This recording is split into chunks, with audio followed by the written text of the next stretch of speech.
Advent of Dreams. We are here. Make sure that my audio sounds good. It does. All right. I'll wait a little bit for people to join in. Early stream today because I've got a bunch of stuff going on this evening. So, I am so excited to be doing this. I've been looking forward to doing this for almost a year, to be honest. I had this idea forever ago, and kind of intended to do a bunch of the problems outside of the normal Advent of Code time, but then it got close enough that I was like, hey, why not? I'll just do the real deal Advent of Code in Dreams along with everybody else. Hopefully it'll be interesting to people. So, Dreams, for those unfamiliar, is a game creation toolkit, game creation platform by Media Molecule, the creators of Little Big Planet. And it is very robust, very interesting, although, you know, if you're familiar with it, it may be from jokey stuff with the Made in Dreams logo in the corner. It is an incredibly robust game creation platform. However, the way the programming works is pretty far outside the norm of how most people would do Advent of Code. So, if we go into dream shaping here to make our own stuff, you can start to get a sense of what this is like. And let's see, I'm gonna turn on some music here and see if this, I don't know, people can tell me if it's working on the other end, if the audio is coming through or not, because I got no idea. I couldn't figure it out in OBS. But I wanted a little bit of background music for myself. So, the way that programming works in Dreams is it's all visual. So, if we make a little thing, for example, say that I search the Dreamiverse for a car, and I pull in somebody's car sculpture here. Looks really good. This thing does nothing on its own yet, but I can set it up with some scripts and stuff to actually make it move. So, for example, I could grab the mover and snap that onto this thing. If we pop that open, we'll see that it wants to move it in that direction. And now, when I run this thing, it moves. Here, let me turn up the music and see if it... Is there any quiet ambient stuff coming through, or is my OBS really just screwed up? I suspect that my OBS is screwed up.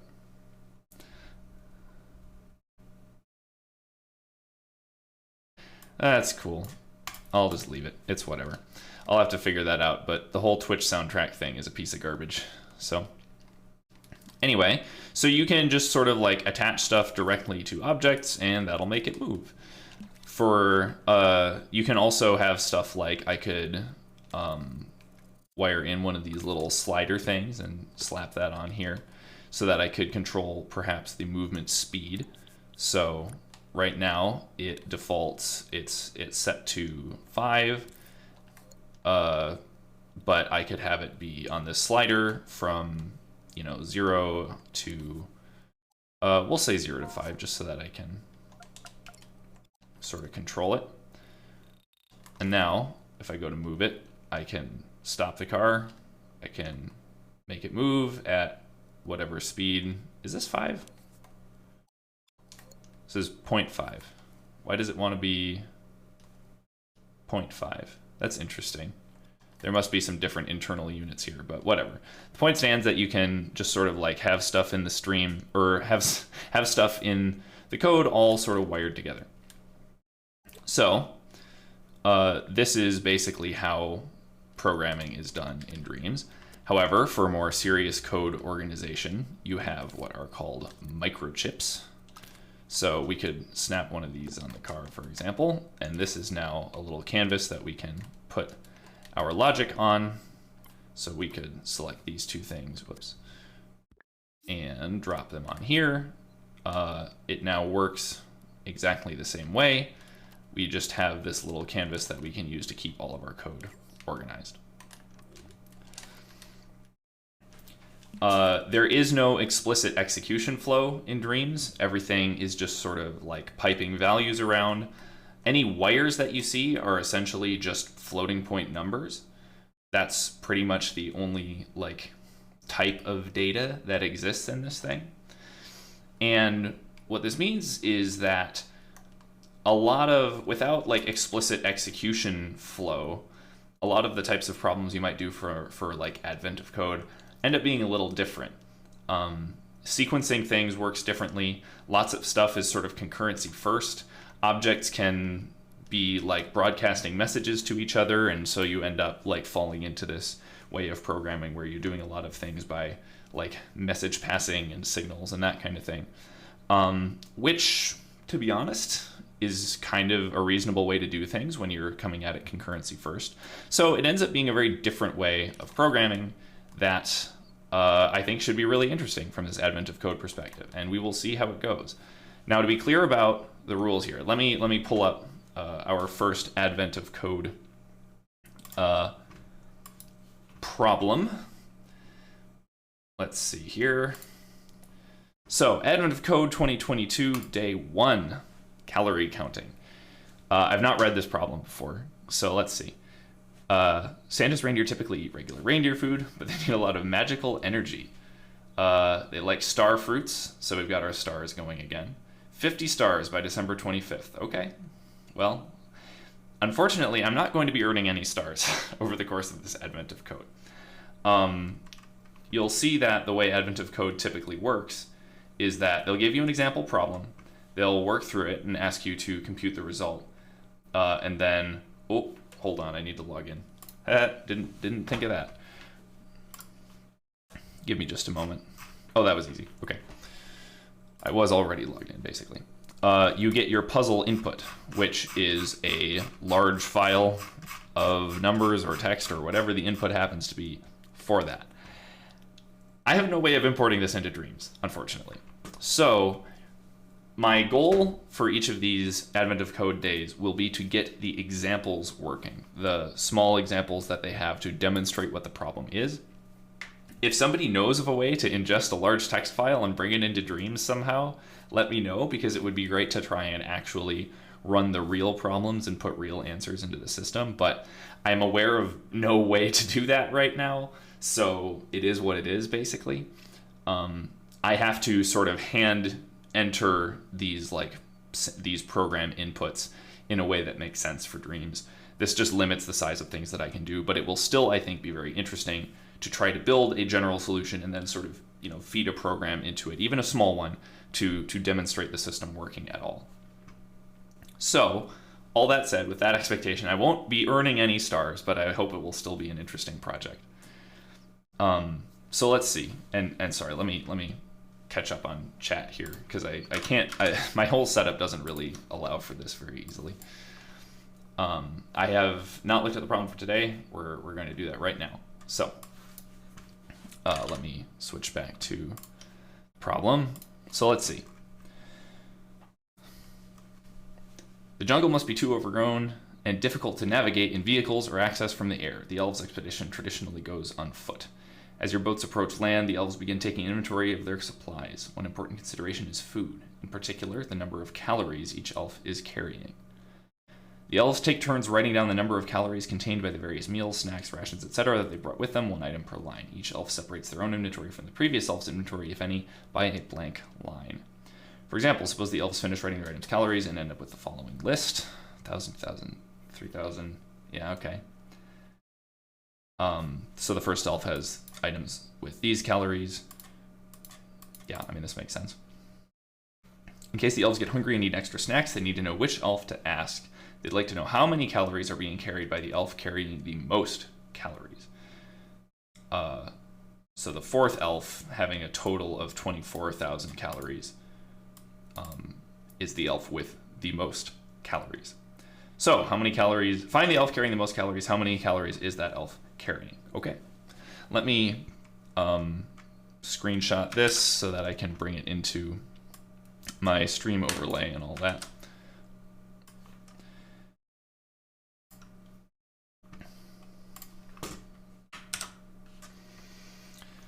One moment.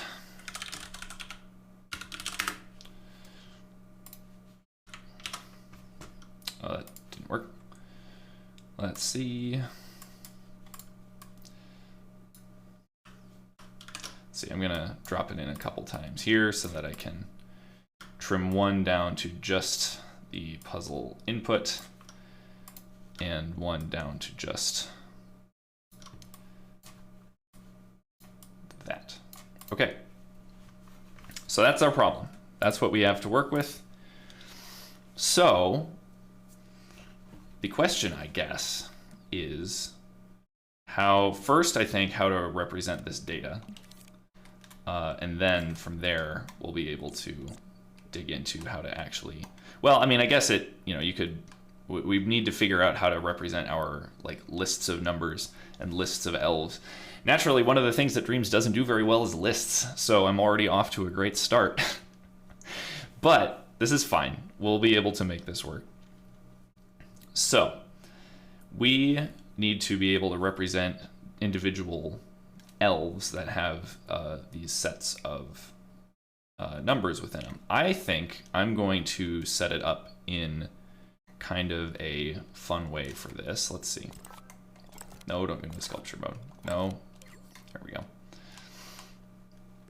And I want to set up, let's see, what happens if we search the Dreamiverse for elf?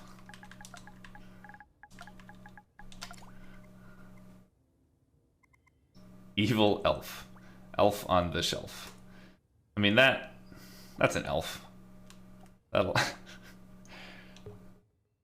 like this one. I like this one quite a bit. We're going to put this down as our starting point here. So we're going to have a bunch of elves in our scene that have some amount of like calories and stuff on them.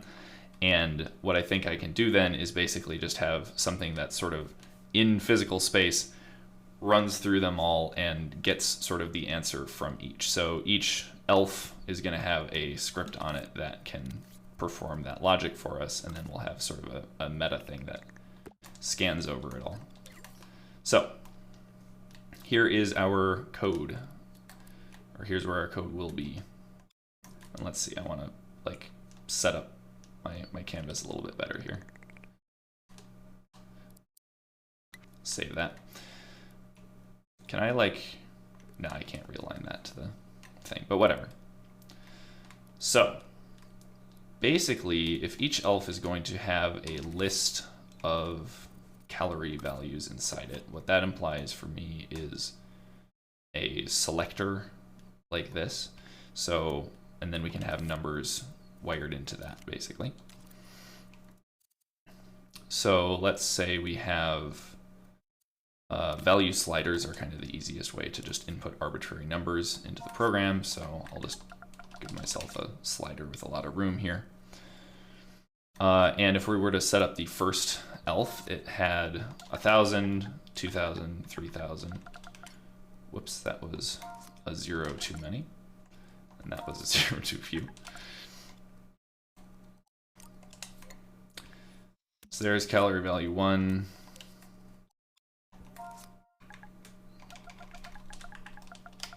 Calorie value 2.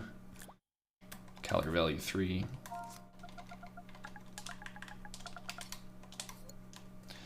And we should be able to set up a selector with 3 ports here that can enable each of these things. This is kind of just an easy way. Basically, like each node in Reams can have a power port on it that determines whether that node is active and outputting anything, performing anything at all. The selector thing allows for only one of its outputs to be active at a time and allows us to step through. So this is a way of effectively doing iteration. So I could demonstrate that by pulling in a switch, wiring that up to the next input or the next output port on here. And then when I run the game, I can toggle this to cycle through all of our options. So this should work well enough, I think, to iterate through everything. It appears that the elf may, in fact, have physics on it. Is this true? Oh, oh! It is actually an animated... Okay. Okay, I didn't realize that. Wait a minute, does that mean that...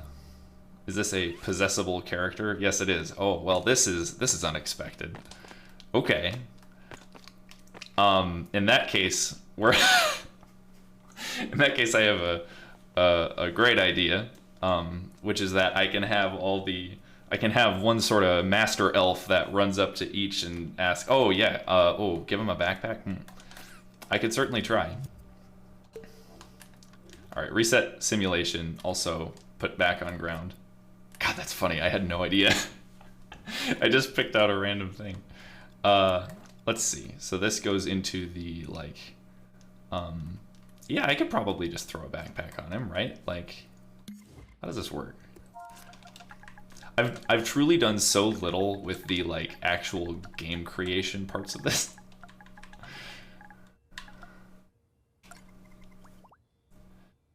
Let's see here. This looks fine, right?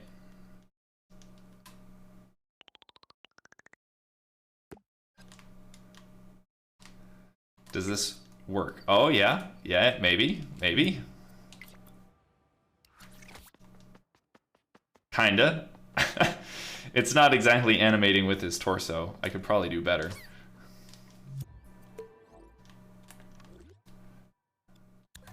Let's see.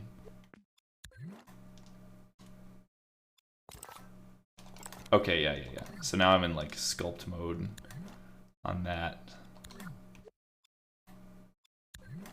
Okay, and now I've got it in this group. So now let's see how that works. Yes! Okay, well, this is hilarious. This is fantastic. So we can have elves with literal backpacks. Let me dive in and readjust the position of that backpack a little bit, you know? There, that's better. So we'll rewind the game to here, but we've got our elf now, and our elf can be, in effect, carrying each of these items with these values on it. And what we need basically is a script that will get the maximum of these values. Now, technically, it occurs to me that there's literally no need for iteration on this at all, because you can just... I mean, there's going to be some stuff where I could massively cheat by, like, hard coding it to specific problems. Because, for example, I could absolutely just ditch the power thing and wire all of these into a single calculator, and then, you know, I would just have the output right away, which is potentially not very interesting. Although this would be a valid way of doing it, right? So I could crank this up to... You have to, like, set the maximums on each of these, which is kind of annoying, but... You know, that's 6,000. I mean, sure enough, right? The addition node does, in fact, add numbers together. Wonder if you could possess each elf, have them walk up to a paper, and add their values. Yeah, I mean, that's a way of doing it. I was thinking that I could, like, have all the elves standing around and then have, like, a Santa character, like, run up to each of them and, like, get their maximum and have it sort of computing the maximum as we go. So these are all options. So in order to get a sense of how it works to actually program each of these, I do want each to be sort of generic enough in a sense, but it's like a judgment call. The point is to, like, do something kind of interesting programming wise, but these early problems are easy, so, like, what I could probably do, what I think I want to do for every problem, and this will be forced, I think, by later problems, is to have sort of a generic core script that is used verbatim throughout the program and then like keep the inputs very separate from that. If I'm essentially hard coding inputs into the program as I am here, that's not as interesting to me. So like I might opt in this case to go with the sort of power and iteration version of it, just because that like is effectively more generic. I can have something on each. I can have the part that computes the maximum be totally generic, just like everything is wired into one port and it goes from there. So because it's day one and it's definitely going to be pretty easy, I think that's what I'm gonna do. You know, so we're gonna do something with iteration even though it's not strictly necessary. So let's see then what that would imply for us. It's annoying me that this is crooked. So what would that imply for us? We're going to probably be feeding all of these into some kind of node that like tracks the maximum value. I did do some prep for myself where I can drop in, for example, a like memory cell, which is like kind of a hilariously over-engineered thing that like stores numbers persistently using binary, because it was like it's all built around the selector itself, which is sort of the easiest way to get persistent state in dreams, but never mind, it stores a number. So we can set up an almost like electronic solution to this, where we can basically have this thing will start out with a value of 0. We can have a way of adding to this thing where we can take the current value and feed in the new value, and to do some organization that will become more obvious why I need it later, I'm gonna wire all of these things together into a common node. That's going to be the sort of incoming new value. That's going to be the value that we actually set the memory cell to. So this little script then, basically the way that my memory cell works, it stores a number. Whenever this set value is true, it's saving that number, and then when it's false, it's holding that number. So I can then have sort of to sort of manually run the clock on this. Let me just do this to demonstrate. So right now, the value is 0. If I power this on, well, I guess that's not ideal, is it? It ticks up once per tick. So I am going to need to like pulse this in some way. I think the signal manipulator can convert a steady signal into a pulse. Am I right about that? Pulse on input on, yeah. So that'll do just a single tick of simulation, which is basically what I want. Let's reset the simulation and try again. So there we go. It pulsed one time so that we get our value of 1,000. Then we could cycle to the next thing. Then pulse it again. Now our total is 3,000. Do this again. Now our total is 6,000. And that's the ultimate output response. So that seems good. So we'll be able to write something that kind of like ticks through all of these basically. I may, depending on weird quirks of simulation, have to sort of artificially slow it down, but it's not really a big deal. So that seems to be working fine as a way of iterating. I should be able to sort of automatically do this if I have something over here that can automatically cycle from one step to the next and stop once it reaches. I'm going to manually put this up to 4 things just so that when it hits the end, it's like done. And let's see, there was something about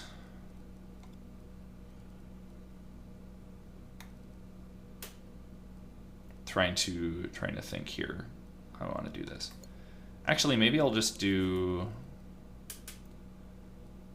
Let's see, number of ports and active port. Because right now it's 0 and there are 4 ports. Yeah. Actually, I think what I'll do is just have this basically, for now, advance to the next thing on every... I think, you know, I'm basically going to just add a clock, I guess, and this will make things easy enough. I'll do like a 1 second clock pulse for now, just so that it's very easy to see. It will recur, I believe, so... no, it doesn't recur. Let's see, how do I make it... I'm pretty sure that there's a way to do... is there a way to make it just like automatically tick every time? I don't think it really matters because I can just wire timer finished to reset timer and then it... Yeah. So that's fine. We've got ourselves just sort of a constant ticker. And when that finishes, then, you know, we can just like click to the next thing. So this now cycles around. What I can do if I want it to stop is only cycle to the next if the current port number of this thing is less than the maximum. So I can pull out our calculator thing, switch it to less than, although it's a little weird because it is 0 indexed. You can see that this thing is going, it's port 0, then 1, 2, 0, 1, 2. So as long as that active port is less than, and then I'm going to need, unfortunately, a -1 here. The number of ports -1. But I think that this is fine.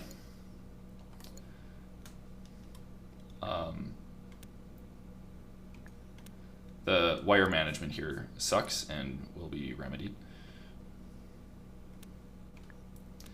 So this is going to, now I need to take this output, which basically says, are we allowed to continue? We have to AND that with the clock pulse in order to decide if we want to actually continue. Yep, and now it just don't. So that's good. I could like reset the simulation by sort of feeding this in there, and now it'll just click down to the end again. So this is kind of a good variable to have. These wires are hilarious, and I need to change that.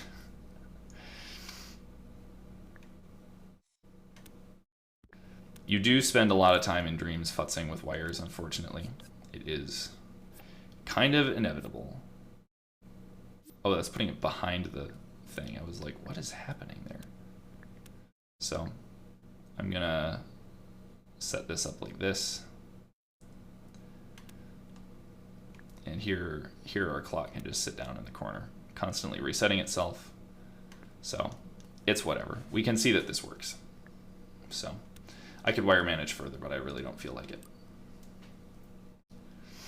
So with that then, you know, this actually works if we want to like start the whole process over, right? Because we can always just sort of click it to the first thing and then the next and then the next, with the clock pulses indicating steps of our logic.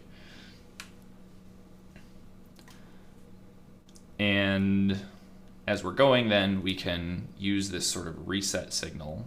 And I'm going to, again, do that thing where I make like a common node just to keep my wiring clean and allow me to swap things out a little more easily later. This is going to be our reset signal, and in fact I can rename it as such.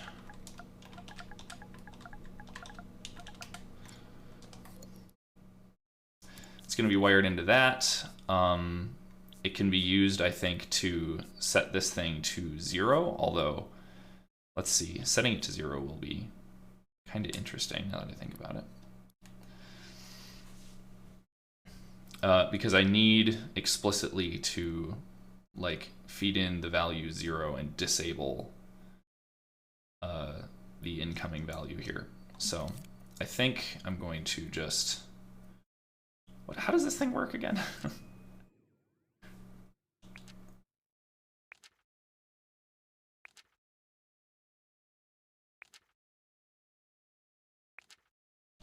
Yeah, I've never really used this exclusive gate thing. It seems kind of bizarre to me.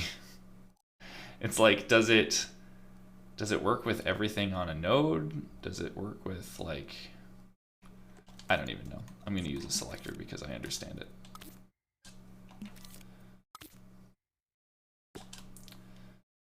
So we can basically have either reset mode or active mode here, where I can choose to only power this on, or I can power on something that just sets 0. Yeah. So we'll see if this works. If we are running this sort of in normal mode here, then you know, we can toggle up to some value. We've got like 5,000 in there now. And if we hit this, that sets it back to 0. And yep, now we're back to being able to add up certain amounts and reset back to 0. To be clear, what I did here, being in sort of reset mode on this selector makes sure that the actual numbers coming in are zeroed out, which means that this wire will just always be 0. And it pulses on the set thing to make sure that it sets it, but it immediately transitions itself out of that state so that we're just in reset mode, like for a single pulse. So that generally works there. I'll separate this all out, by the way, to like allow for a cleaner program later, but I do kind of want to get it working with just a single thing first. The other thing too is that I guess the thing I'm envisioning is that like I can walk up to one of the elves here and sort of like send it a signal in some way, and then it'll just like run through all this stuff and compute a result from scratch. I guess alternatively I could just have it do that from the start of the program, and it wouldn't have to be repeatable, but I like the idea of it being repeatable, so I'm gonna actually bother. Which means that I probably need a little bit of a bigger sequence here. How do I want that to work?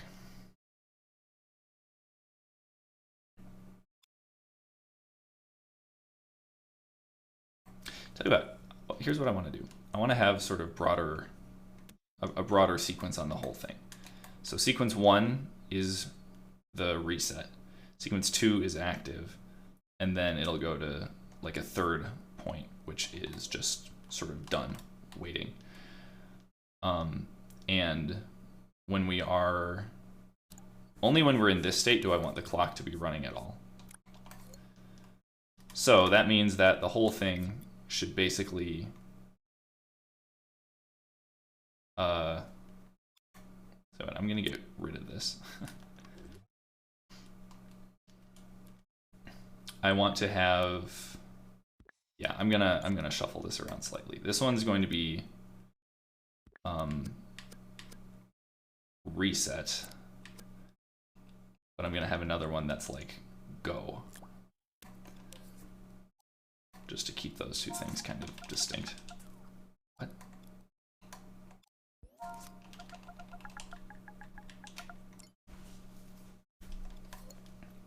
So that'll kick it into the second state then. So when we're in sort of that reset state, then nothing is happening, but then you put it into go and it starts ticking through everything. And then I kind of want it to kick into the done state once this thing is done. So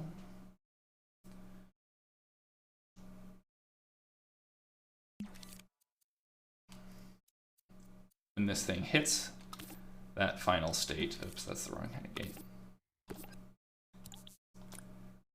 then we're done. So on each Also, I'm going to wire that in over here so that that's the thing that actually sets this. And now let's see what happens. So we'll start out in our state A, or I guess we start out in state C. Now we're in state A. Yeah, that's a little funky. I'll have to play with that. But if we now do this, that's great.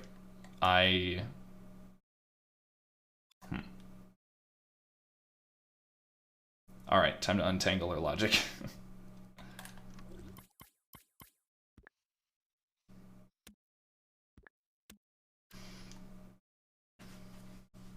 My little state machine is broken here. So let's see. First of all, I think I'm gonna get rid of that for now. So, because this seems to work. It seems to make sure that this thing is outputting 0. When I activate this, it immediately kicks to the next stage, but that's not necessarily doing what I want. So let's see.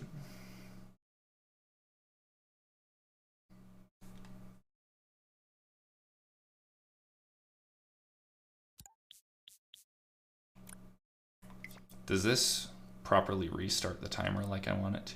Let's see.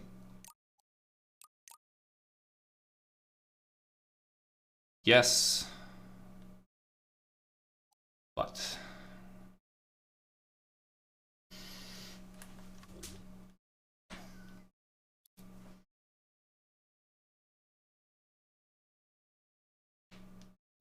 how do we actually want this to work? I think that when this trips, we want to activate input A, which is maybe a thing that was missing.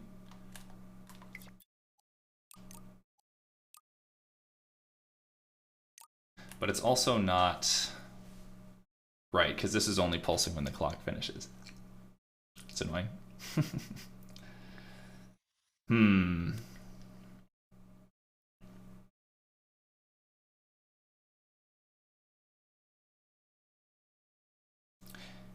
Tell you what, we're not gonna treat this quite like the normal clock, I don't think.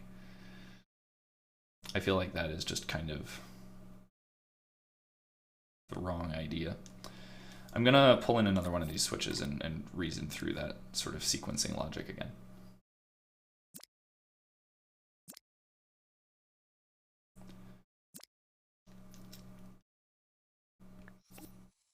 So basically, when we are in this sort of, the second state means that we're basically active.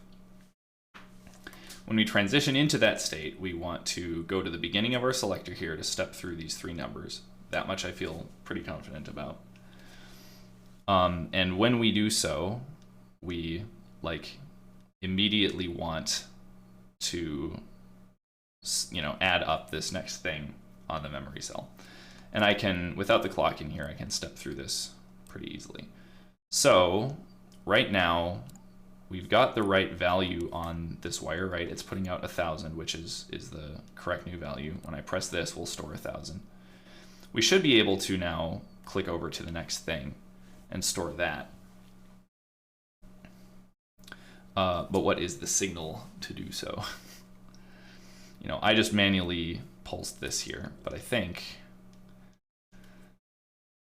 I wish there was a thing on here that was like, I just transition to the next thing, whatever that happens to be, right? Just send a pulse whenever that happens, but I think I will just have to do without. So I think that we're going to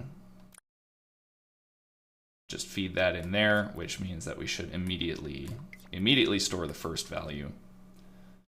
And then we kick off our pulsinator thing that is going to kick us to the next value, but after a certain amount of time, because I want to step through the logic. So I guess, whoops, that's where the timer could come in. Where once we do that store, we use that to reset the timer.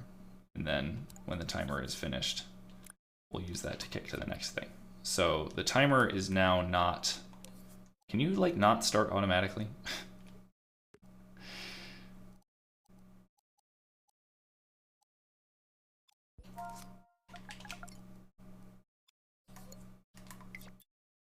Why is that resetting? Why? Why are you resetting?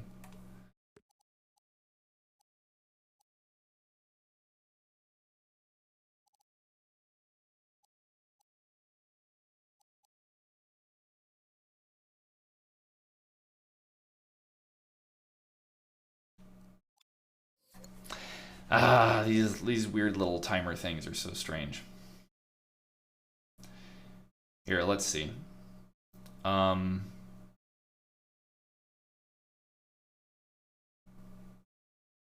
how do I want to do this? Because if it really does want to just start, like... Well, no, it doesn't. It is receiving a pulse, apparently, because it's not resetting now. Oh, no, it is literally doing the right thing. Because it's starting in that second state. That's my bad. So, when I kick it to the next thing, the timer immediately restarts, and it starts going through this whole sequence. Why didn't it go again? It's because this is always active. Boy, this is annoying.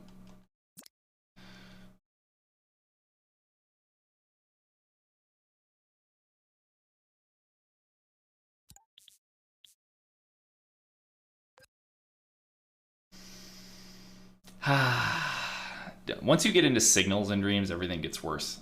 That's just like a fact of dreams. It just gets worse.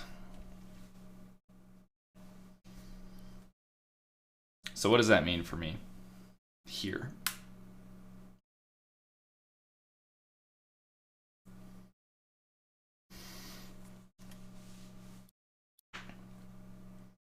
I want to step through all these values one at a time and kind of carefully, like, set each one. So the problem is, I guess, just making sure that things all set and reset at the right time. And I guess I can just suck it up and deal with it for today. So we will click to the next one based on that output stuff. The issue is that, like, the input to reset timer here has to... I think it makes sense for it to be powered based on this. In fact, let's reset it and try again.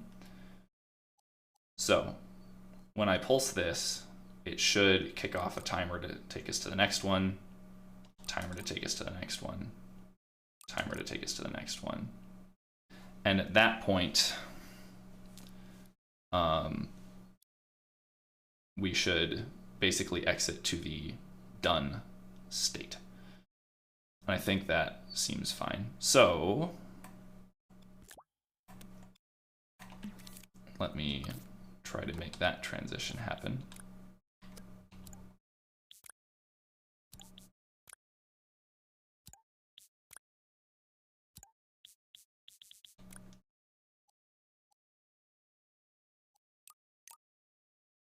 Yep, and now we're done. And now no further stuff will happen. So this is very close to working correctly now. We can hit the go button, and as long as we can get these pulses to happen correctly. Why did that set it to 0? God.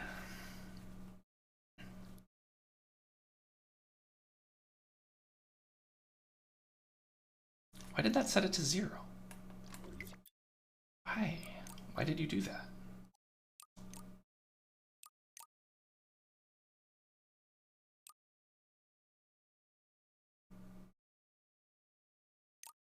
Huh? When is it kicking over to that final state? I'm looking up here right now. Oh, it jumped immediately to that final state. Well, yeah, of course it did. Of course it did. I guess we probably shouldn't make it based on this. We should make it based on the sort of final signal that we feed in. Does this do what I want? 1,000, 3,000. No, of course it doesn't.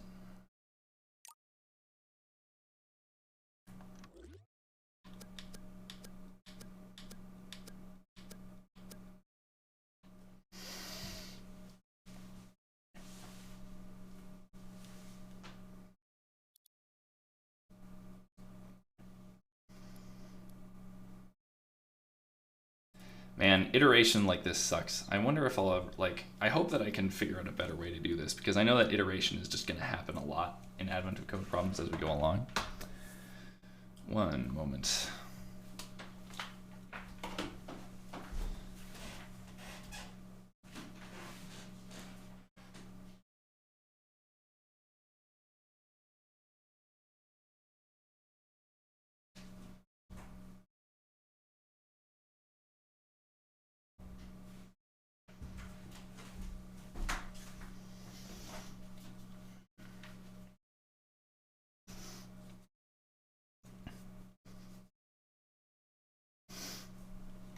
Okay.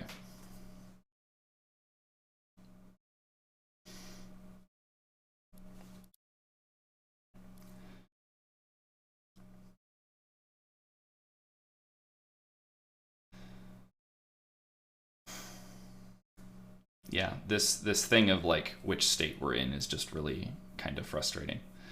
So it's really only after we perform the set that we want to actually power this thing off, but I think that the order of operations here is causing that to happen before we want it to. Very annoying. Very annoying.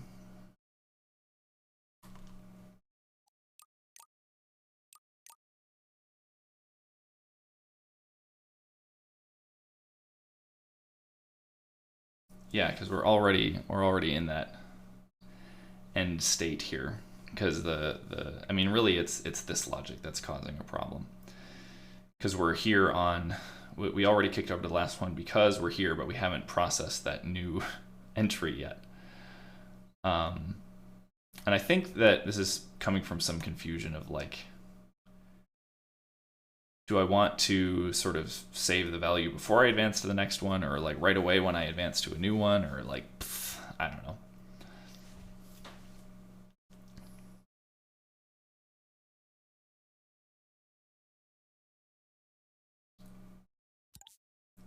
As an experiment, what if I do this?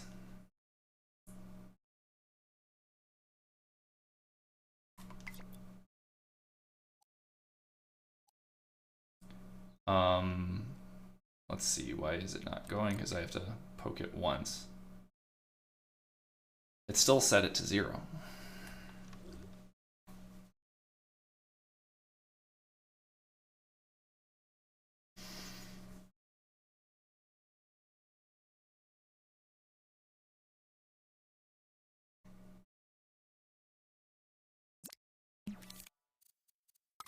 I'm just fooling around at this point. Like, does this help? Does this help? Anyone? Does this help?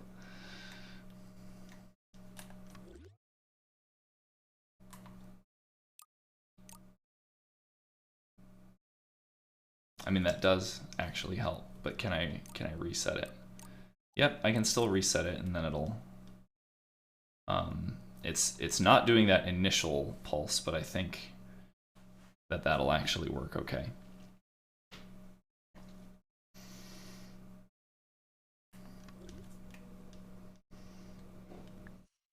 So what I'm doing here is sort of just powering off the input to this thing whenever we want to reset it, which sets it to 0. But then the rest of the time it'll be on, which just ensures that we can always sort of get into that final state. And I think that that's actually fine, which means that now the main thing is that instead of this switch, we actually just need something that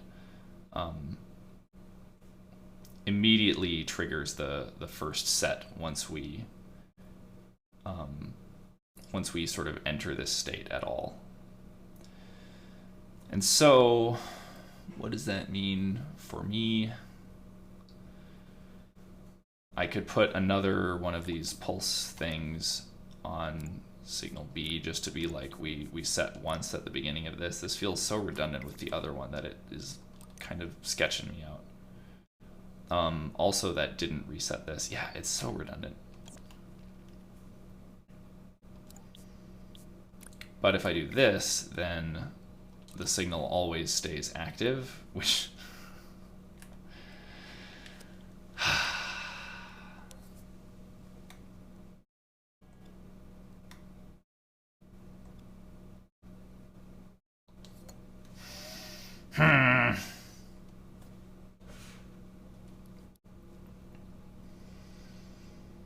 How to do just this initial tiny bit of signaling.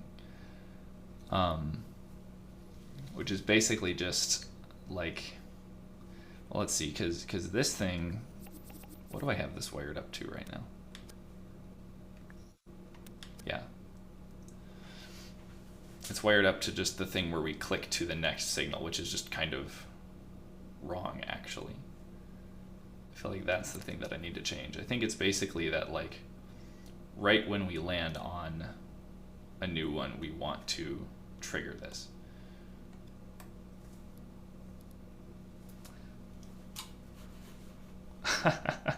Did you make this forum post on my behalf?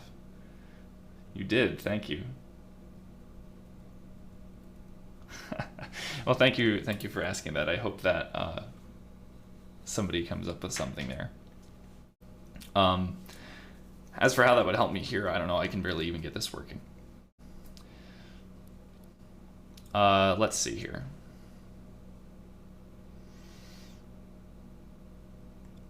It is so annoying to me that, like, I don't have just a nice pulse for, like, well, hell with it. Let's start with this. I want to have a pulse right when we enter state B that sort of kicks everything off. And when that happens,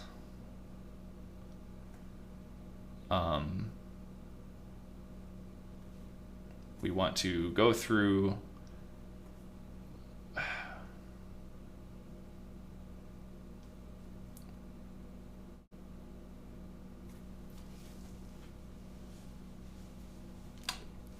whoops. I'm actually curious now if I want to, like, what if I just put power here? This is me totally spitballing now and not rationally thinking through the problem at all. Right, that still doesn't actually power it because I need to, like, feed a signal into it. Oh, yeah, obviously this doesn't help. What am I thinking?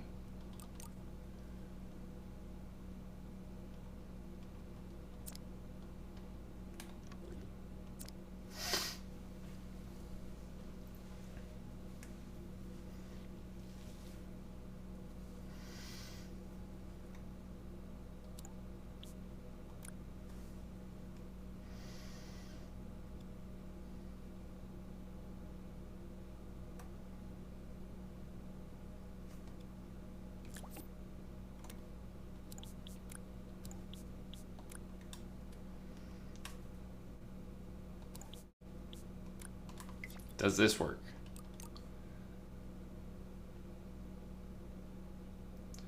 Almost. Because I wired up the wrong thing. I wired up that.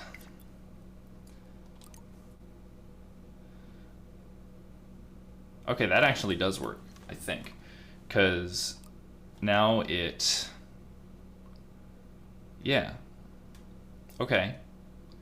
So now it's stopped at 6,000, and this basically means that I can do, like, an AND with these two signals over here, where, like, if this is true and this, then we can actually output a value. So let's see what that gives me. I'm going to... In fact, yeah, I'm just gonna, like, duplicate this up here so that we can see that result, and I'm also going to make it an output node of this graph.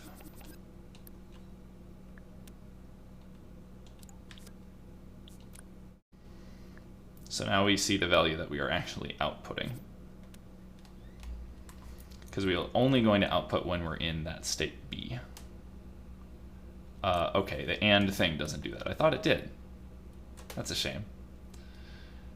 But actually this is fine. I can just only, there's no need for an AND when I can just power on this output node and have that simply be the thing. This simply is the thing now.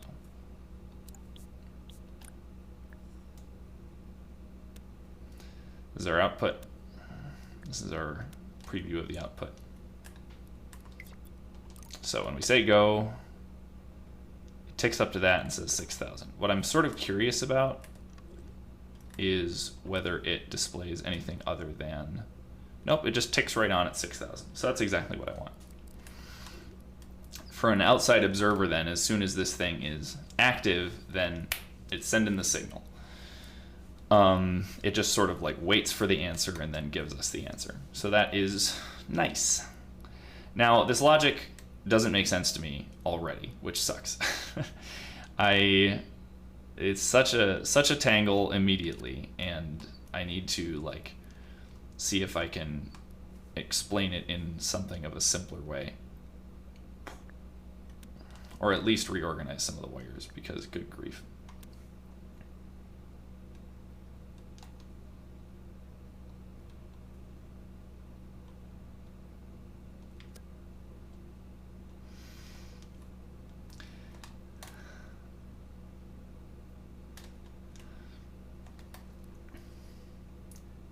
Gotta get the wires all nice, you know. So this bit in here is a little bit odd, and I think that I could consolidate some of this to explain what's going on. We essentially want something that just steps through a selector until it's done. So I think really this whole, let's take some of this logic and consolidate it into its own thing. So, because you can make like sub microchips that can help you organize this logic better.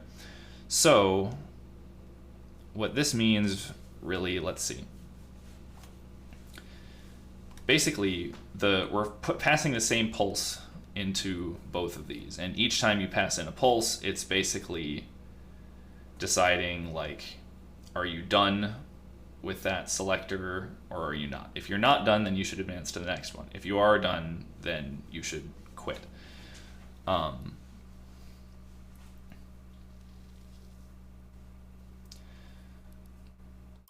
So like, for example, I could, let's see, I don't think there's a nice way to like automatically make a microchip there, but it's easy enough to just do this.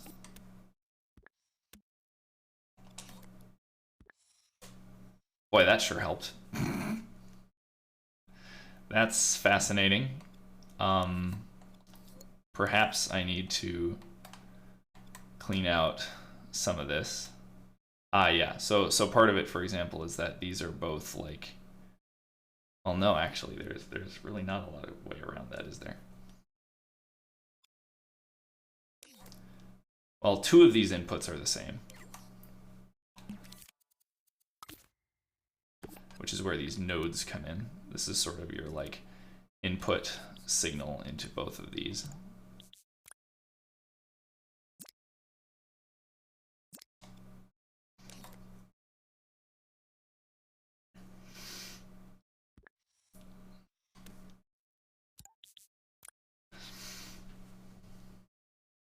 So,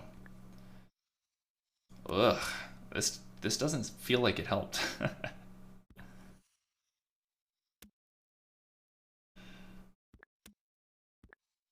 This is like the stepper sorta, where it's just like pass in the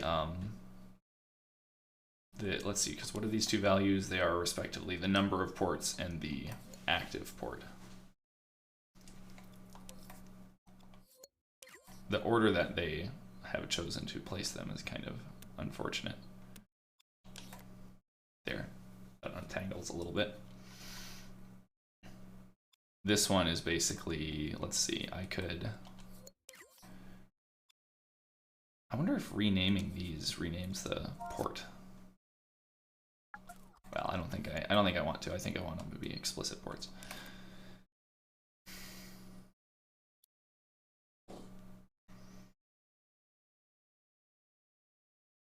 Yeah, so it's essentially what this little microchip is telling us is like top result here is continue, bottom result is done, or something to that effect.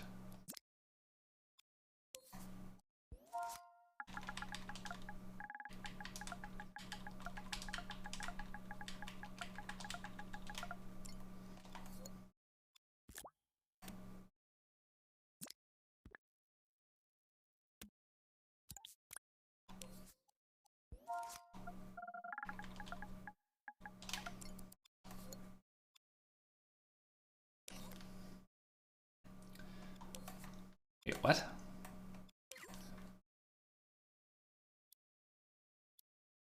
What is... I'm confused. Get rid of that wire. What is that doing? Okay. Continue means go to here. Done means go to here. And now this is where I guess I should name the inputs a little more clearly too.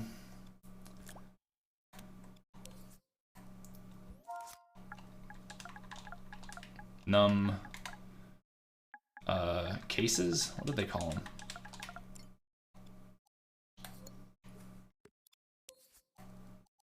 Number of ports.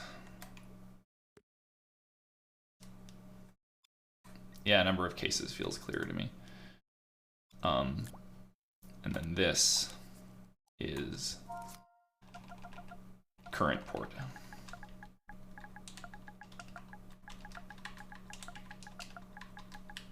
I guess I'll stick with my terminology there.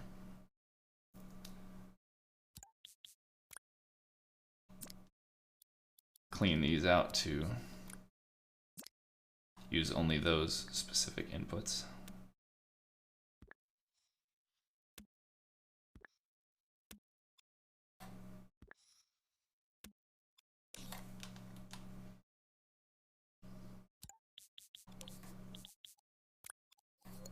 Oh wait, I need to.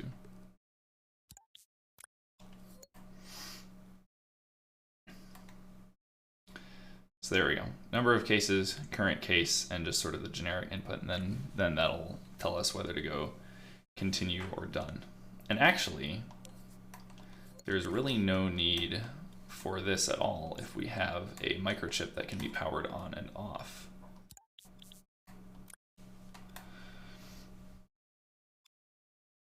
Because that will then just power on and pulse for a single tick, which I think will be pretty nice. It means that we don't actually need these ands. We're sort of implicitly doing that and.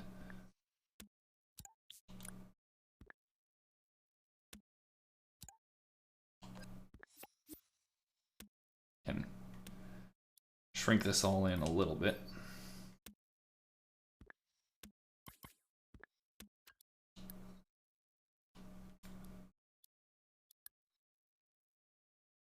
Fit it all nicely.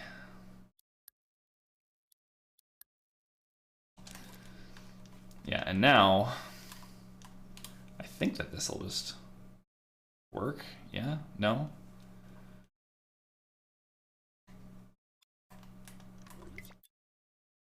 That definitely ticked to the next one once, but this must have been wired into something else. This was wired in over here. That's right. Yay! So this is still not like super duper clear, but it's a little better, I think. Now we get the final step. So I think basically now what I'm angling for is pulling out the quote-unquote program for each elf to use. So that to me is just these. That's what I want to be able to sort of extract. I want to be able to give each elf in my program here just a selector with these number outputs, and that's it. And then the rest of it is all just sort of common to the thing. So that becomes the program. The rest of it is, well, so this is the input. The rest of it is the program. That's what I'm going for with this. So I think that that is doable. And what does that mean for inputs and outputs on this? I'm sort of building that up now. So we've got our reset. We've got sort of our debuggy sort of output, the number of things and the current thing so that we can actually perform iteration. I'm building out sort of an interface of sorts. I can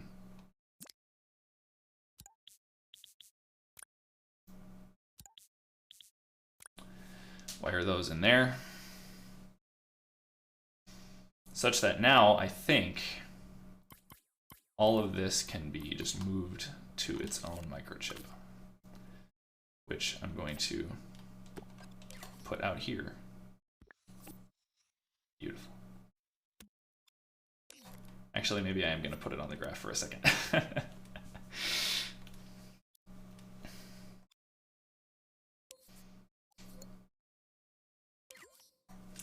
So what do we have? How did these get like mangled around visually? That's very strange.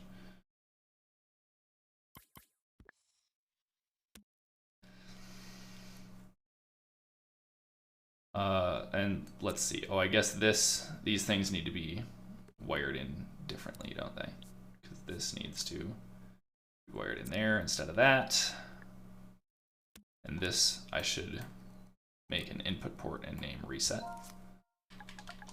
Everything would have been easier if I didn't do resetting. Maybe I shouldn't have done resetting. Oh, we needed one for next. I forgot that entirely.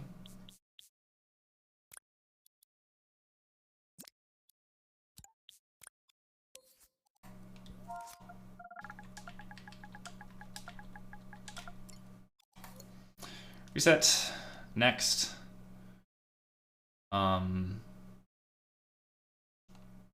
Oh no, how many things did I have selected? I accidentally just renamed both of these to next as well because I had them selected. It's not quite what I wanted. This is our number of snacks.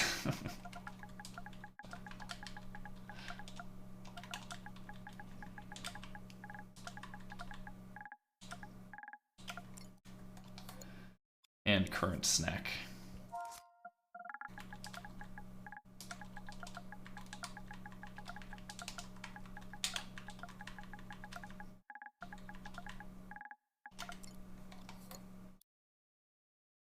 And this one, oh, I guess let's see, both of these should be explicit output nodes. Well, I guess this one should be too, but what are we calling this? This is calories.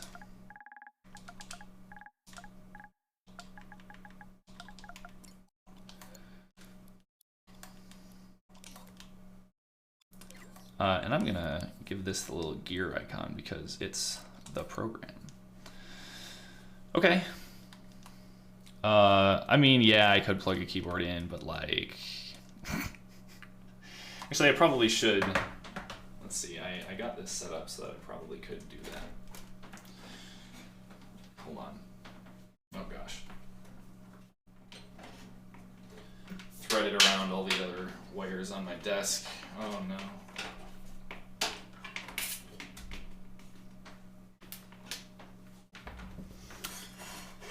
I don't have a lot of keyboards, so.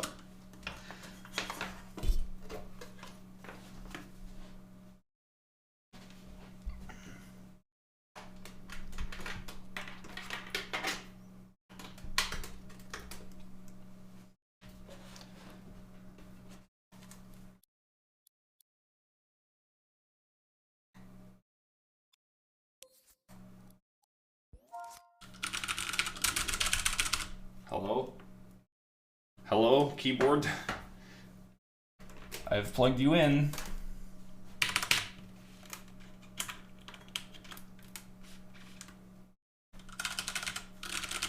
Alas. Why doesn't it like it?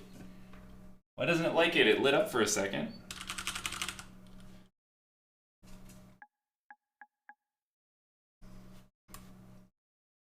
I don't think there's anything funky behind that, is there? Well, whatever. Back to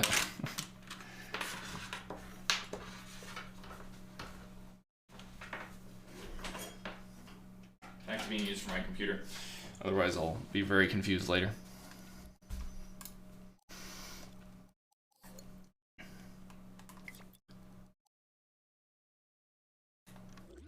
Okay, so this is no longer working, which is exciting.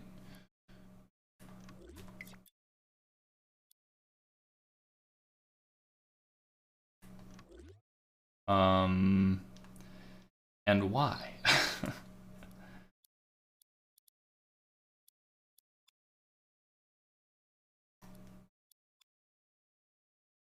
And why, I say.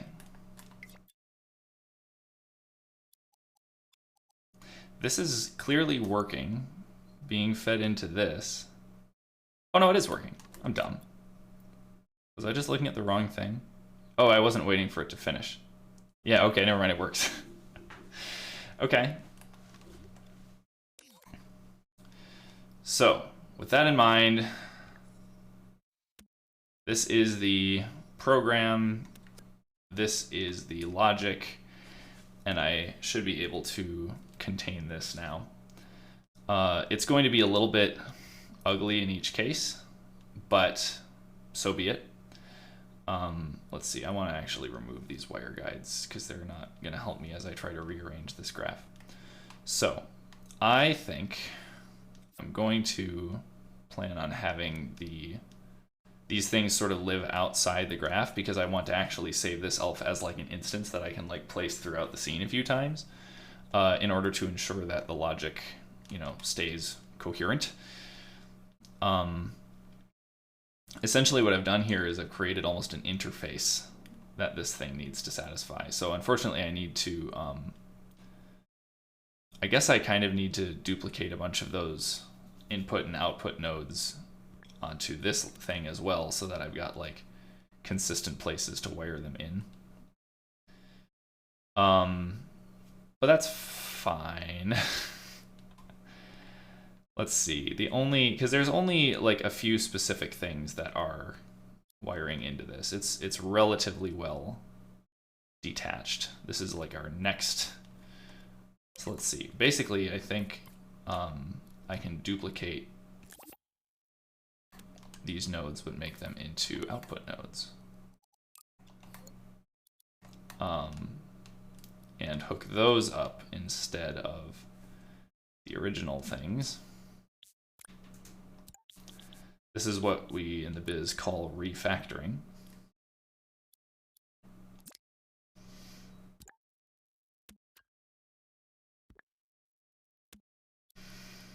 Let's see, this goes here, this goes. Oh no, this is not. No. No. This one is this thing.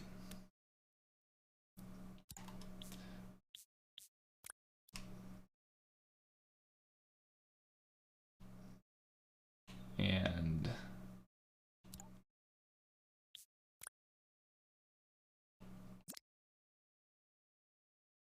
yep. Now, same deal for these. These outputs become inputs. They can keep all the same names. Just need to pipe the things to where the things need to be. No, please wire into exactly the same port. Please wire into exactly the same port. I'm sorry, what is happening here? Why do you hate me? Is it already wired? Oh, that one's... Oh, right, I had already set up those nodes. So that one's actually already wired in. Oh, no, I'm dumb. It was supposed to go to here.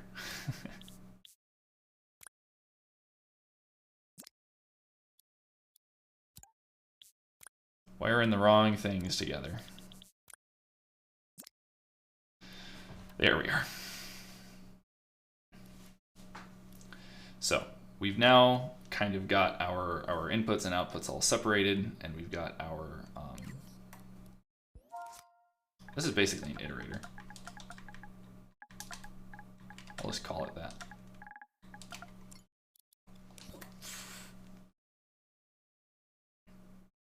We've got this timer, which we can speed up or slow down depending on how fast we want the program to run, basically.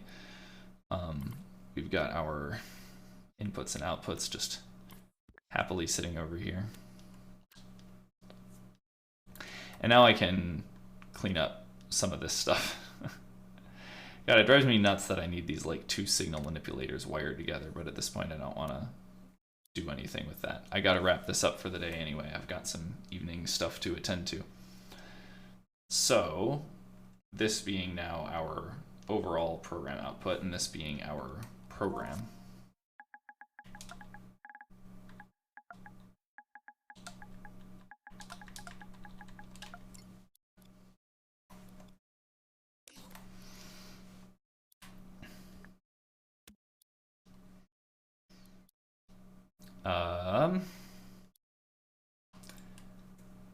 I just want to like pull things a little closer together here.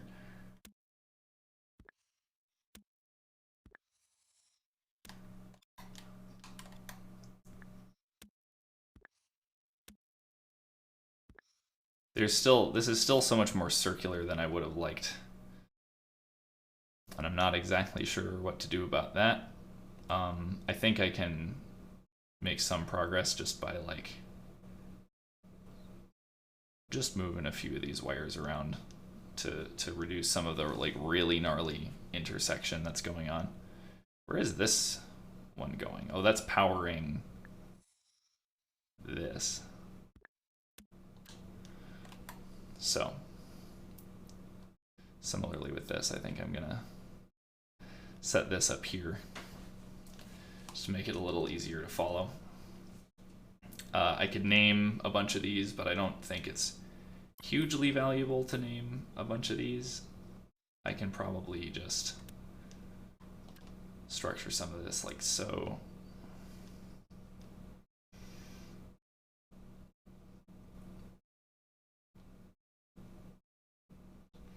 I think this will, yeah, that alone actually helps a fair amount just to straighten out some of the worst. This thing,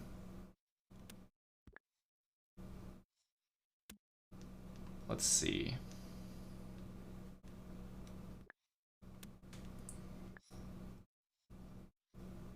We've got the timer, which wraps around to our iterator.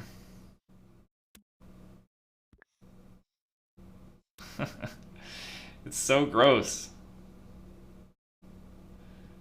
It is so just disgusting.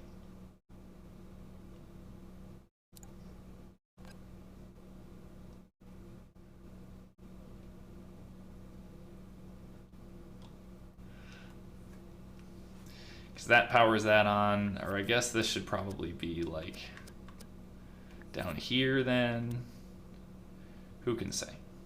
Who can say with any of this?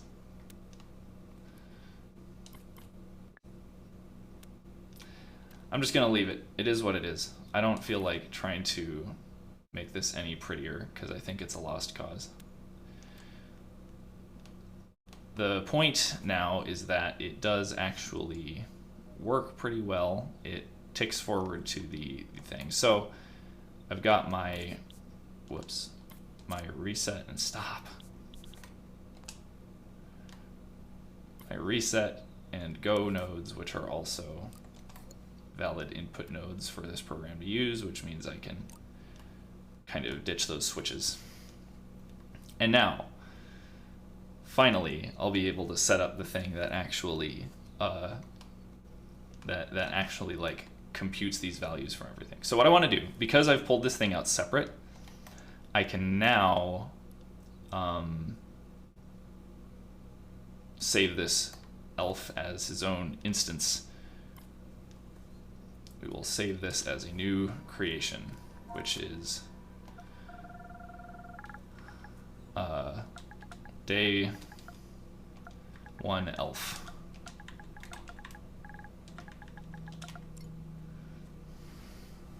It is bananas. I maybe made this first one a little more complicated than I should have by thinking, oh, it'll be more interesting to do it this way, and then I ended up with something just so annoying. Wow. Hold on. That's crazy, man.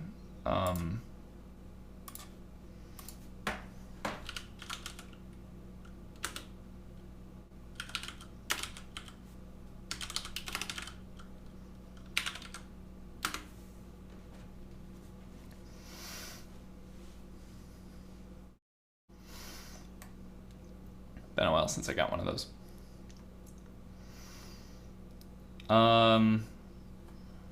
The main thing now that I need to set up is the like microchip or the wireless transmitter thing that is going to allow me to actually like collect results from more than one of these elves. How cool of them to give me a double iteration problem for the very first day of Advent of Code. It's so good. So let's give me a little more space up here and start pulling out the wireless transmitters. Let's see. Actually, wireless receiver is, I think, the thing that I want. So this is going to have a sort of region of collision around our good friend the elf here. I'm gonna like, no.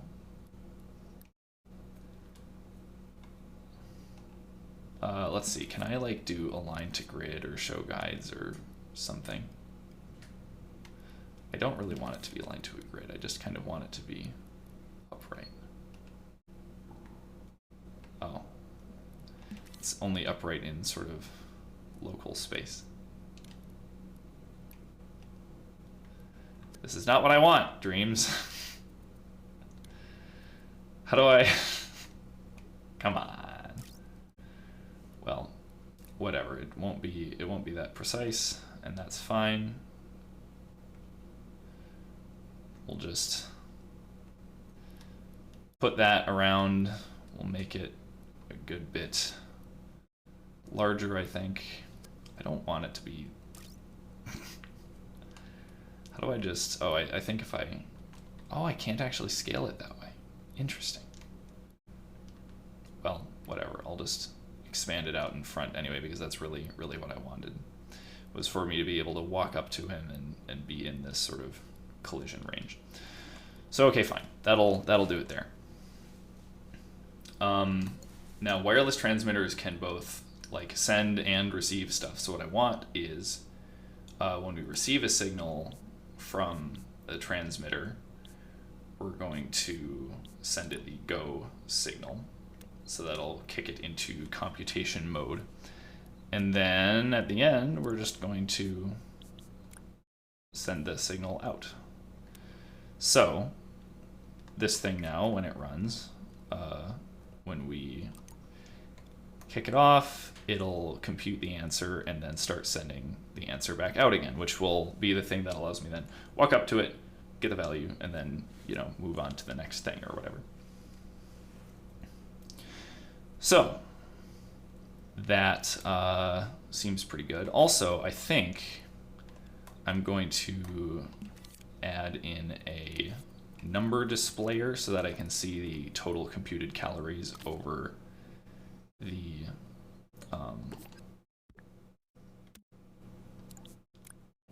elf's head. Let's see. So that... Where's the thing for like in scene or not in scene? Is that... Here it is.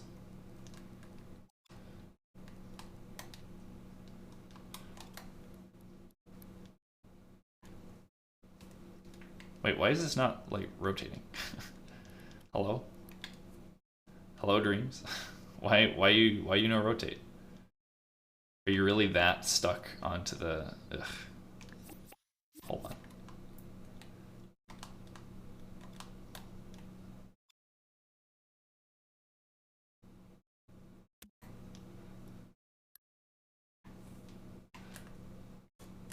All right, stop your dumb simulation. Why? Why is the rotation of this thing fixed? I haven't had this problem before, I swear. Like,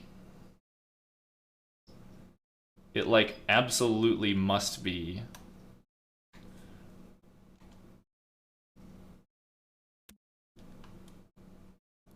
Yeah, because if I like put this here, but then snap this on here, it just makes it relative to the microchip again. Why? Why though? Why? Come on.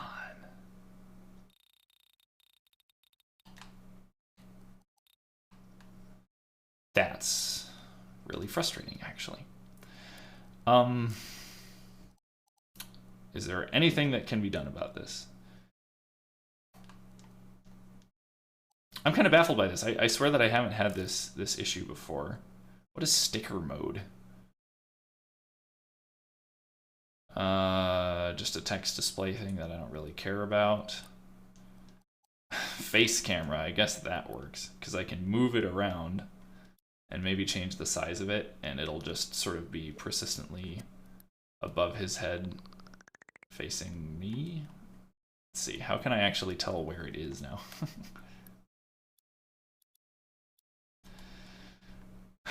Yeah, that'll have to do.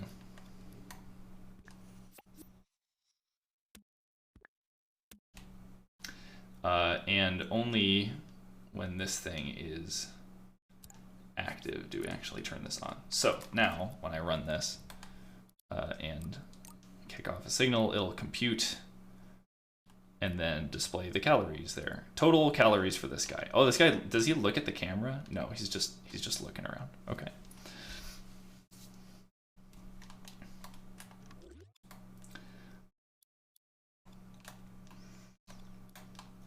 Oh my god.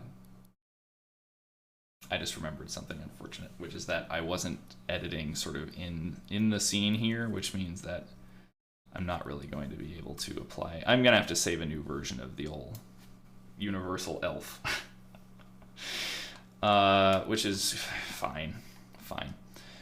I maybe saved it a bit prematurely. So let's see. Is this guy done? He doesn't have a way to reset, which I guess is the only other major thing. Oh, I should give this a name, which is Go. Yeah, there we go. I'll just make transmitters for for Go and reset, and then that will do fine.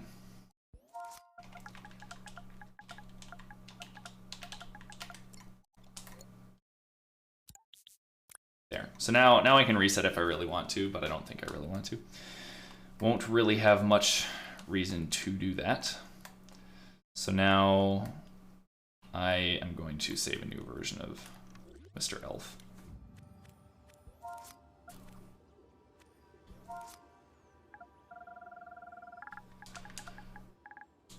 Day 1.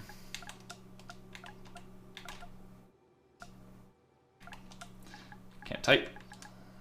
To Elf 2. Okay. Because now what I want to do is actually create multiple. All now running the same scripts. Each one can now have the program, sort of the like per elf program floating above his head. That will be sort of the thing that he starts off with. They are looking at the camera. They absolutely are.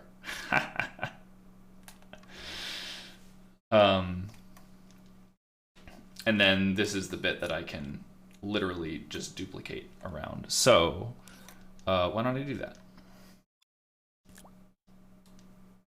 In fact, I can probably make my life a little easier by selecting the two of these together as I duplicate them.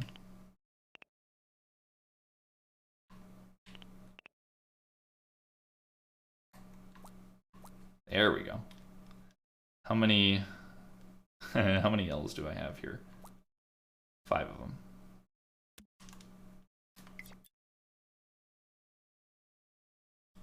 them. Not creepy at all.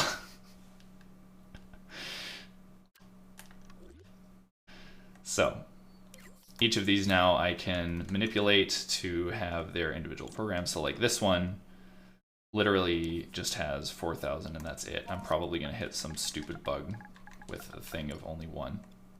Oh, no. Change the value, please, not the name. And I'll just... Well, it's fine if there are zeros in it. It's fine if there are zeros in it. It's whatever. It's fine. I can't make it 1.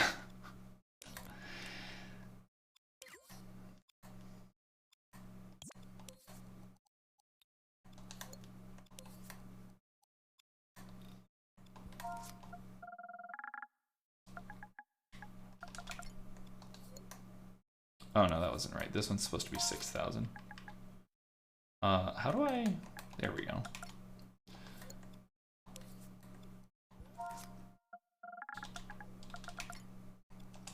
Okay, 5,000 and 6,000.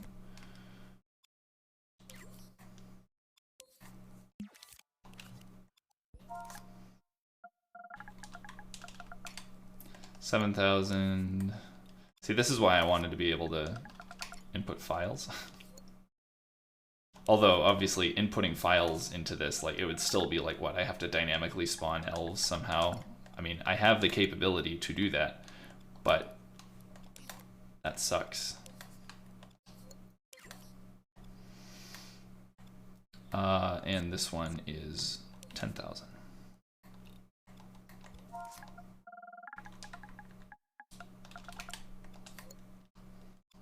Okay, so each of those now has their own program. And let's see here. I need now... This is just asking for trouble.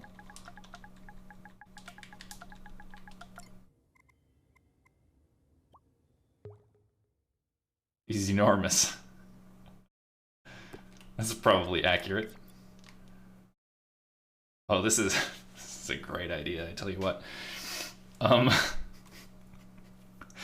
So these should all be, I should be able to, wait, why am I, no. Why did they, no, this isn't what I wanted. Why did they chase me? No. I have to dive in and figure out how to disable that particular AI. This is not what I wanted.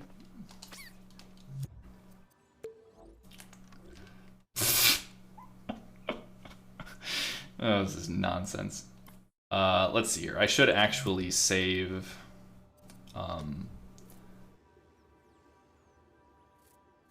We'll save it. Can I rename it though? Like, can I? I think that I can rename it later, but I'm a little bit baffled by the fact that I can't seem to just rename these things while I'm editing them. So it's just kind of like, well, hope you like it. We'll just quick save, it's fine. Okay, let's dive in and edit source on this. So this is the like sort of instancing sub-scene kind of behavior that this has, where I can now dive in and update the version of the elf, which has its own microchip describing all this stuff. And yeah, so follow behavior, like controller logic. So if possessed, wow, this is actually pretty robust.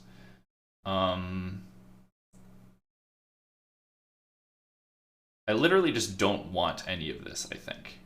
I don't want them following me around. So I think I'm just going to delete that. And we will return, save a new version of this. And then update all instances of the elf in the scene, and they should all behave differently now. No! Why are you following? Stop!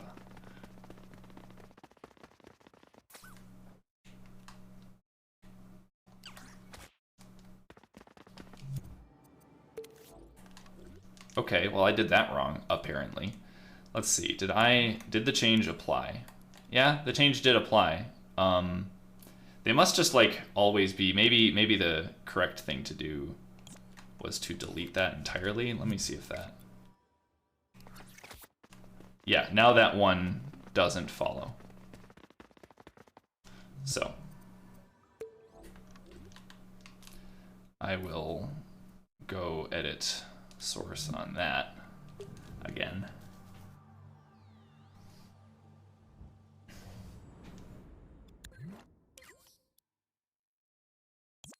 Just delete that.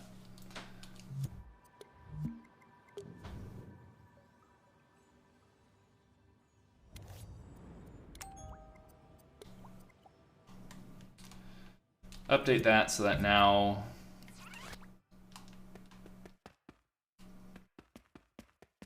his legs. This is some great animation. It's really funny.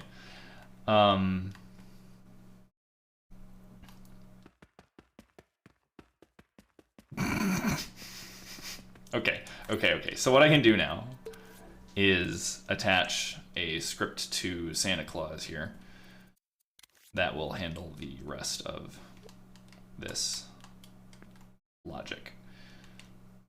Just to sort of get the maximum of each of these, which I'm just gonna do quick and easy and then call it. So we'll start by dropping a script on here.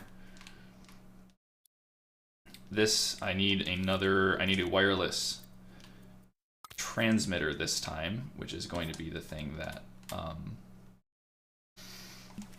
I can use to actually send a signal. I guess on that note, I do need to use the name Go. That was the name that I used for that other one. I need to grab the controller sensor. I believe that's the thing. So that I can, let's see. They do have some fun defaults set up here. But basically, I think when I press square, I'm going to send that go signal. And then when I press, let's see, I can have one for reset too.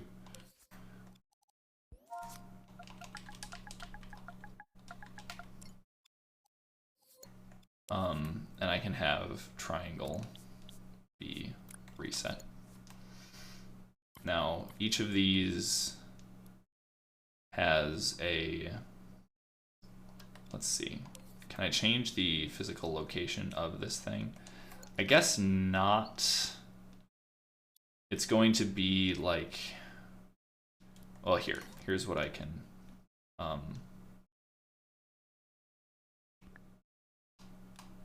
oh wait, maybe, I'm trying to remember how this works now. Yeah, because that doesn't move. I don't think that moves with him now. Like if I... Oh, I broke the possession thing entirely. Did I possess the floor? I might have possessed the floor, now that I think about it. In fact, I'm almost certain that I did.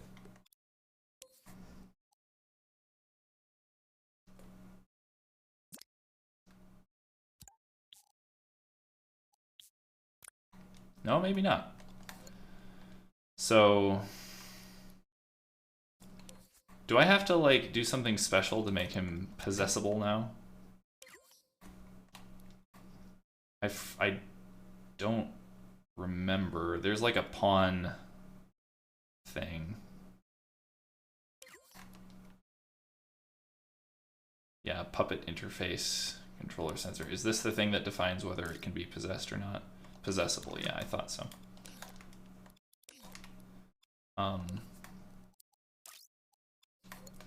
So I think that what I need to do actually is turn off the possession thing on that to keep the scripts from interfering.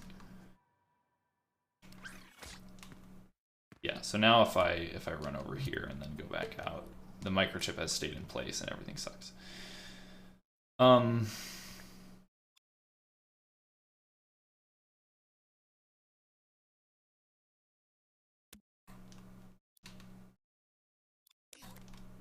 What? Why did you...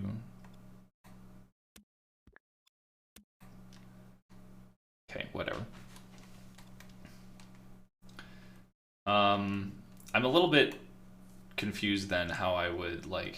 I thought there was a way to change where a wireless transmitter's, like, point of transmission was.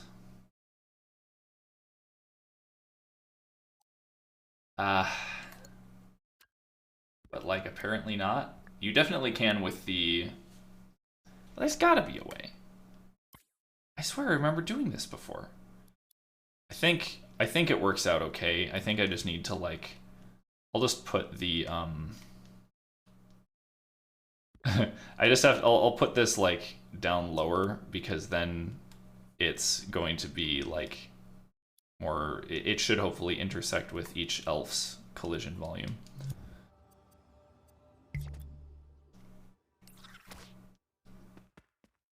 So that if I do this and press square, is he thinking now?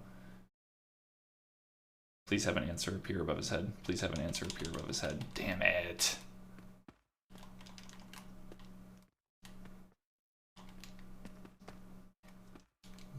All right. Time for debug. It doesn't seem to be... Did I configure the controller sensor wrong?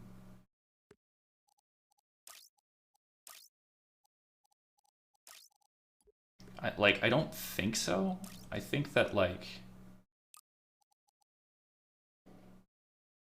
Oh. Yeah, now it's working. I just had the wrong mode.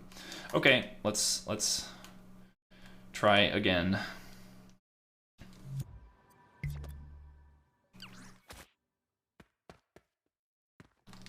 So, walk up to you, Mr. Elf, and ask you to compute for me an answer. 6,000. Turn around, Santa. This is really annoying. There. Did that trigger it? 4,000.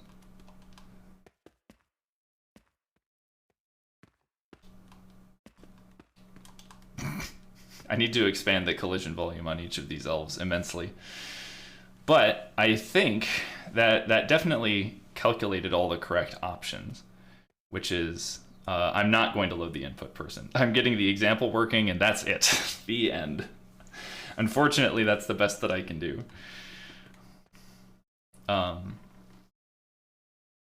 So that works. I can now make sure that Santa accumulates the maximum value and displays that somewhere. So let me start. I need to go back in and make the collision region much bigger for this.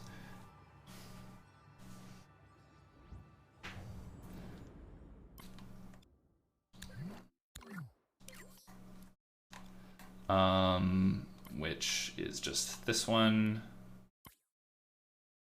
Oh, actually, what does this one have? Well, they both have the same range, but I gotta delete that one temporarily just so that I can set this up. So we'll move that, oops, move that forward a little bit. We'll make it, I think, a good bit longer and a little bit wider. So this should be a pretty acceptable, like, range in front of Mr. Elf. I could probably shrink Santa down a little bit too. He's very large, but also they're elves.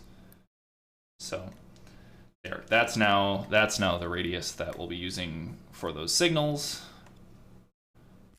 And then I'll just switch this one over to reset.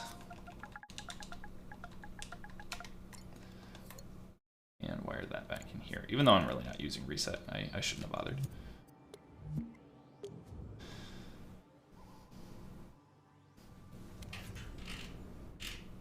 Just noticed that my camera exposure is kind of whack. Hold on.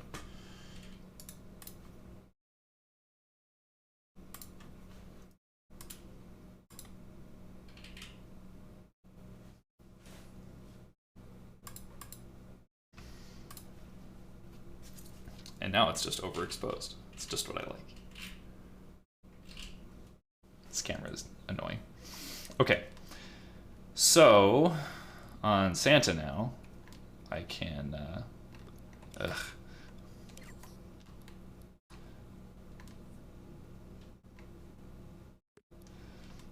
set up the rest of my scripting, which is basically going to be pretty simple, I think. It's just going to have, come on.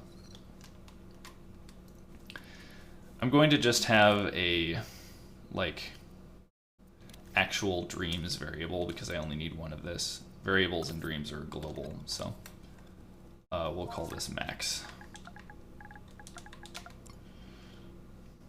The maximum value definitely needs to be much higher than that, but that should be fine. And basically, we can just always be taking the maximum of, hold on, the maximum of whatever we're receiving from here and the current value. So that just takes a calculator node. We grab the maximum of this and no, and set it to that. So this will be sort of continuously setting, but that's fine by me. And then I'm also going to have another number displayer above Santa so that we can actually see what result we've computed. And let's see this. Again, we need to switch it to be in scene. And we'll just put it above his head and embiggen it. And I guess I'll make it, again, always face the camera. That should be fine.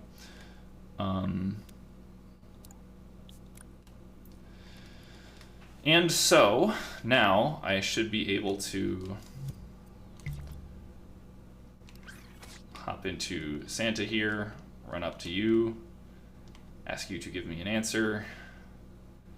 Great, it's not hello. Well, debug. Go into edit mode, we're paused here. Obviously this transmitter is, it's actually receiving the answer. So you can see that this wire, the thing that it's receiving from the wireless transmitter is 6,000. It's receiving that. And it's feeding it into, oh, continuously while powered. There we go. Okay, so that was the issue, is that it was only setting the variable once, but I actually want to set it continuously because that's fine. Oh, whoops. Now it's like, oh, now I get to use the reset button.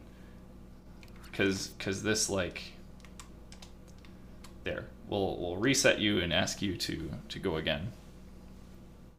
Well, I guess it doesn't really work because, okay, 4,000.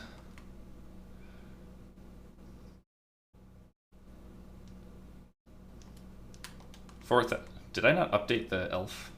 11,000. 24,000, yay, that's the biggest. So far, ask the last one. 10,000, what do you know? Hooray, 24,000 is the answer. So let me just make sure, I think I may have, yeah, I forgot to update the elves. so that I didn't get the bigger collision radius and that kind of thing.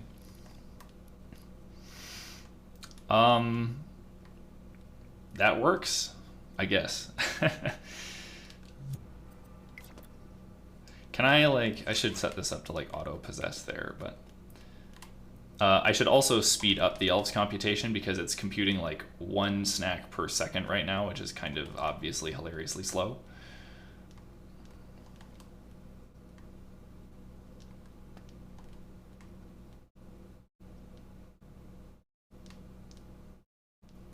I think that I accidentally reset one because their collision areas were overlapping a little bit. I should spread the elves out. And I should make it so that this will reset the max to 0 when powered on, so that I can actually reset Santa's counter as well. It is supposed to be easy, and it would be very easy in a language with loops. Or, you know, anything. So now let's say that I accidentally computed 2 values here and bumped up to 12,000 because, oops, okay, well now, oh, that didn't work. Why didn't that work?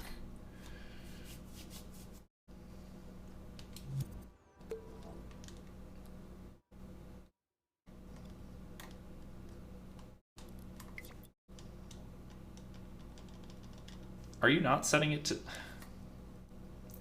You're not setting max to 0? Are you... Why? Oh. There's a reset option. I'm sorry. What am I doing wrong here? Variable name is max. When update when powered. Reset the variable back to its initial value. When you power on, you are powering on. This is the variable. I'm sorry, Dreams. What am I doing wrong here? I'm powering it on.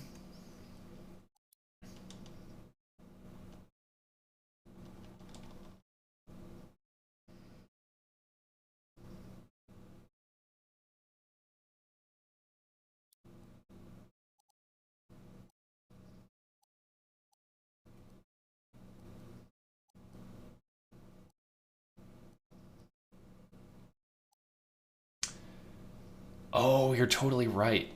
You're totally right. It is probably just getting set by this. Well, but no, I don't think so. Well, actually though, it must be. If I remove that and then do this, yeah, it is back to 0 now.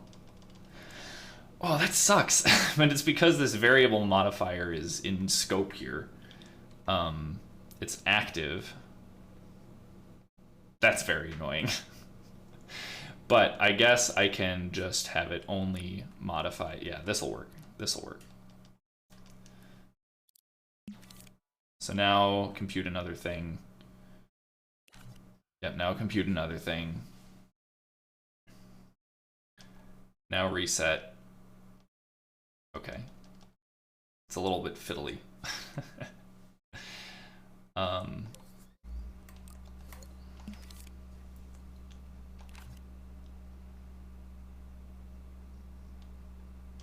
Yeah, okay, that works.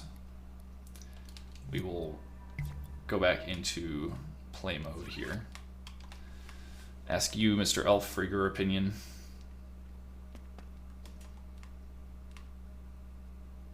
Oh, both of them tripped at the same time there. Yeah. Yeah, and you bumped up to whatever now. So that, apparently I need to make their regions a little bit wider. But I could ask this one for its stuff again. And then when I wander in range of that elf, it tells me its value. Okay, I mean, it is working. If I spread the elves out a little bit more, it would make a difference. So, it's Advent of Code day 1. It only took me 2 hours, God damn it. What have I got myself into? Here, let me, while I have the opportunity. No, don't save it as a new creation, edit source.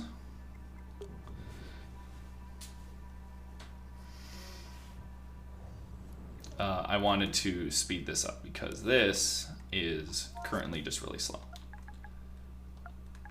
So we'll do like 0.2, 5 times as fast. Oh.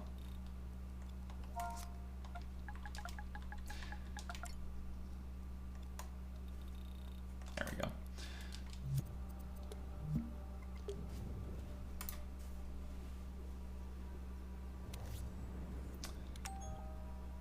Oh, I should have updated the collision size.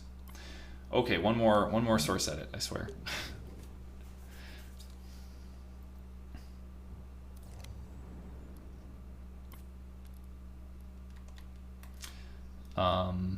We'll just make it a little, I think we'll make it narrower. Well, I guess smaller this way too. That should still be easy enough for Santa to walk in range of. The reset region is bigger, but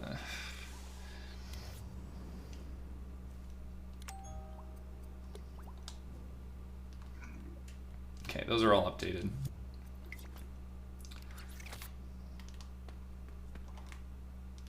6,000, 4,000, 11,000, 24,000, 10,000, and 24,000 wins.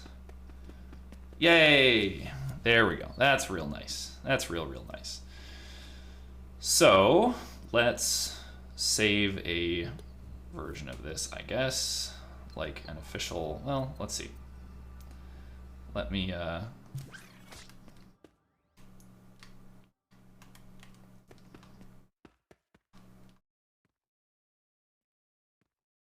we're going to, this is going to be our thumbnail for this.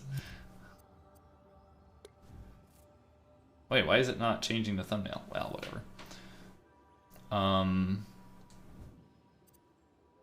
Here, let me just quit out and save it this way, and try to rename it in the menu, and then add it to a collection and all that goodness. Because you can rename it here. I really don't know why you can't.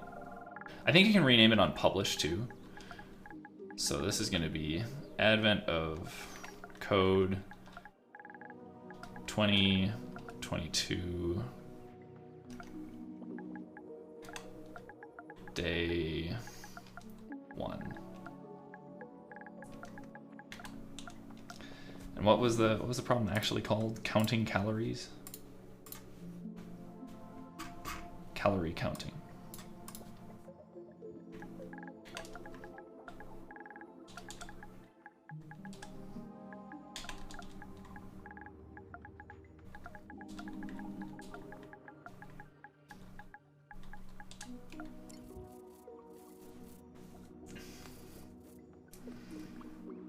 And sure, I'll just publish it.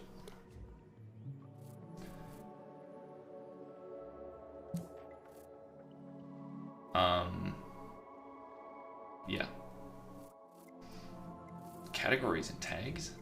Is there an Advent of Code category? Nothings. We'll just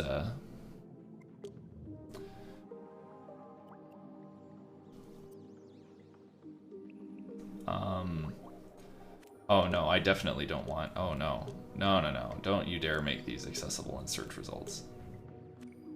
Or no, they were, never mind, they were already unlisted. I almost made it much worse. Because yeah, all of these things need to be released in some public form.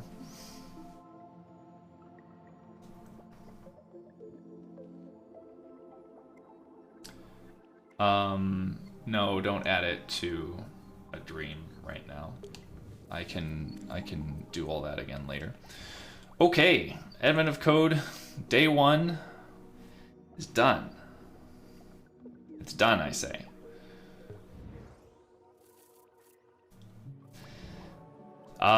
Maybe next time I won't be so aggressive about adding extra constraints to it for me, because this took a little longer than I meant it to, but I'm at a clean 2 hours, so that actually isn't too bad. Well, That's it for Advent of Dreams today. Back at it again tomorrow evening. I had to stream a bit early today because of some evening commitments, but it'll be later on in the evening tomorrow. I'll see you then. Thanks for hanging out.